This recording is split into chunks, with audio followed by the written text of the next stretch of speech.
When I got through cancer about 12 years ago, I made my promise to my kids that I would do everything I can to save this country. And what we're doing right now is to continue to double down on the things that are destroying the republic. We are going to increase the debt ceiling, not just $4 trillion, that's false. We have spent $4.7 trillion in additional debt in the last 19 months. We're going to increase the debt by $5 trillion. That's what's going to happen right here by Republicans, increasing the debt $5 trillion. And what are you doing in the same bill? $110 billion unpaid for, because you never have any ounce of self-respect to go out and campaign saying you're going to balance the budget, and then you come in here and pass $110 billion unpaid for. On top of the $200 billion you did for WEP, you guys won't agree with that, but the fact of the matter is $330 billion.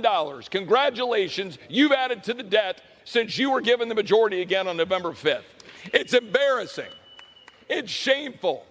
Yes, I think this bill is better than it was yesterday on certain respects, but to take this bill yesterday and congratulate yourself because it's shorter in pages but increases the debt by $5 trillion is asinine. And that's precisely what Republicans are doing. I'm absolutely sickened by a party that campaigns on fiscal responsibility and has the temerity to go forward to the American people and say, you think this is fiscally responsible. It is absolutely ridiculous. It also turns off PAYGO. It turns off the $1.7 trillion in automatic cuts under PAYGO, because this side of the aisle is profoundly unserious about actually reducing deficits, just as my colleagues on the other side of the aisle are profoundly unserious about reducing deficits. The entire body